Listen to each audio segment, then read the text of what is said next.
Баршаңызға сәлем достар, Түс Шыру каналына қош келдіңіздер. Біз бұл каналда ислам әлемінде танымал түс шырушы ғалымдардың жазған еңбектерін қазақ тіліне аударып, сіздерге ұсынамыз. Сол үшін каналымызға тіркеліп бізге қолдау білдіріп қойыңыздар. Ал бүгінгі тақырып түсімде күміс көрдім деп аталады. Ал ендеше бастайық. Егер түсіңізде күміс көрсеңіз, сіздің жинаған көп қаражатыңыз бар екендігін білдіреді. Түсіңізде бір адам сізге күміс беріп жатса, ол адам сізге қатты сенетіндігін білдіреді. Оның сізге айтқан құпияларын біреуге айтпаңыз. Егер түсіңізде күміс ыдыс көрсеңіз, сіздің жақсы амал жасап жүргеніңізді білдіреді. Тұрмыс құрмаған әйел күміс көрсе, жақында жақсы бір олжаға ие болатындығын білдіреді. Бойдақ адам түсінде күміс сатып алып жатса, арманның орындалатындығын білдіреді. Тұрмыс құрған әйел түсінде күміс көрсе, ол әйелдің мейірімді екендігін білдіреді.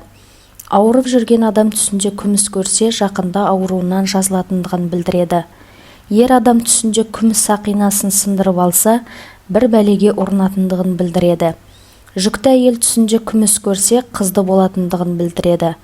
Егер адам түсінде біреудің оған күмістен жасалған сыйлық беріп жатқандығын көрсе, ол адамның бір үлкен жұмысқа тұратындығын білдіреді.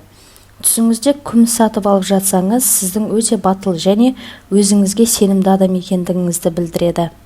Түсіңізде күміс алқа көрсеңіз, көптен бері арманда жүрген арман тілегіңіздің орындалатындығын білдіреді.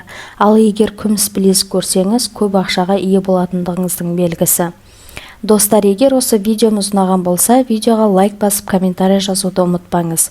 Және осы видеоны барлық достарыңызға таратыңыз. Келесі видеоларымызды өткізіп алуыңыз үшін каналымызға тіркеліп, қоңырауды басып қойыңыз. Сау болыңыздар.